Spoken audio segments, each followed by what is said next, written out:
In 1666, a man locked himself in a dark room and cut a small hole in his window shutter. He wasn't hiding from anyone, he was chasing something no one had ever dared to touch. What color actually is. His name was Isaac Newton, and what he found should still unsettle you today. Light itself has no color at all. It's just a wave, a measurement, a number. Somewhere between that wave and you, color gets added. And the only place that happens is inside your own skull. Right now, look at anything red. You're certain you know what red looks like.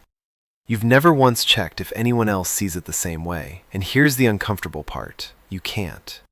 Philosophers have a name for this, the inverted spectrum problem. Imagine your friend's brain quietly swapped red and green at birth. Every stop sign that looks red to you looks green to them. But they were taught to call that color red too. So they'd use the word correctly every single time. They'd stop at the same lights, paint the same fire trucks. Nothing about their behavior would ever give it away, because language is calibrated from the outside. Experience isn't. You could live your entire life next to someone seeing a completely different world, and neither of you would ever find out. But it gets worse than just red and green.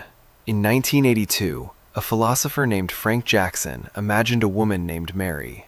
Mary has lived her entire life inside a black and white room. She's never once seen color, not a single object.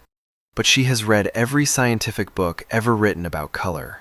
She knows exactly which wavelength makes a tomato look red. She knows every neuron that fires, every signal, every mechanism. On paper, she knows more about red than anyone alive. Then one day, someone opens the door, and she sees a red apple for the very first time. Ask yourself, does she learn something new in that moment? Most people say yes, obviously yes, which means all her knowledge, every fact, every equation, was missing something. The experience itself, the redness of red. No description, no diagram, no data point ever contains it. You can hand someone every fact about your favorite color and still never hand them the feeling of it. This isn't just a thought experiment anymore. Real people are already living inside broken versions of your certainty. About 1 in 12 men can't tell red from green at all. Most of them don't find out until a school test flags it. For years, they'd use the word green perfectly, confidently. Nothing in their life ever contradicted them. Until a piece of paper with colored dots said otherwise. Which raises the question nobody wants to sit with. What test would catch you? There isn't one. Not for the ordinary kind of difference. Because most color differences don't break any test at all. They just quietly rewrite what normal feels like from the inside. And it isn't only individual brains that differ. In Namibia, there's a group called the Himba. Their language has no separate word for blue. In tests, many Himba struggle to pick blue out from green. It takes them noticeably longer than it takes you, but show them a circle of greens with one slightly different shade. They spot it almost instantly. Most outsiders can't find it at all. Their language carved reality into finer slices of green than yours ever did. Not because their eyes are different, because the words they were given were. The categories you were handed as a child are still sorting your world right now, quietly, invisibly.